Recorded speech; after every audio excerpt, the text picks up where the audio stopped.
Mapro garden फिरून आल्यानंतर आम्ही गेलो जवळच असलेल्या फन टाऊनमध्ये. तिथे पण खूप गेम आम्ही पाहिल्या, पण थोड्याशाच चालू होत्या कारण जास्त काही तिथे गर्दी नव्हती आणि विराज आणि वेदूला ही गेम खेळायची होती. सगळं फिरून झाल्यानंतर आता अजून एक टास्क होता, तो म्हणजे आता आम्हाला हॉटेल शोधायचं होतं. अचानकच प्लॅन ठरल्यामुळे हॉटेल काय आम्ही बुक केलं नव्हतं. आता बघूया हॉटेल कसं भेटतंय. तर फायनली आम्हाला हॉटेल भेटले आणि ही आहे त्या हॉटेलची रूम. आजच्या दिवसाच इथं स्टे होणार आहे कारण उद्याच्याला अजून वेगळ्या हॉटेल आम्ही बघणार आहे आणि तिथे राहणार आहे.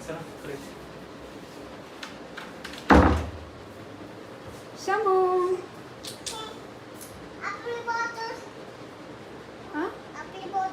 बॉटल ते दादाच्या चॉकलेटचं होतं ना ते पिशवी त्याच्यामध्ये सिपर ते कोल्हापुरी हंडी.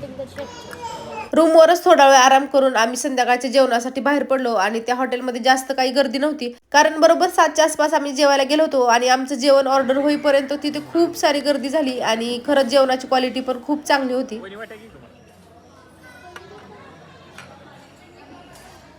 तर आताच आम्ही संध्याकाळचं जेवण वगैरे करून आलेलो आहे बाहेर आणि खरंच जेवण खूप छान होतं.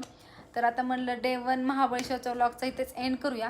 तर तुम्हाला आजचा व्हिडिओ कसा वाटला ते कमेंट करून नक्की सांगा आणि व्हिडिओ आवडला असेल तर चॅनलला नक्की सबस्क्राईब करा जेणेकरून तुम्हाला आमचे उद्या परवा 2-3 दिवसाचे जे महाबळेश्वरचे आम्ही काय काय तिथं मजा मस्ती करणार आहे ते बघायचं असेल तर चॅनलला नक्की सबस्क्राईब करा आणि व्हिडिओ आवडला असेल तर नक्की लाईक करा. चलो बाय.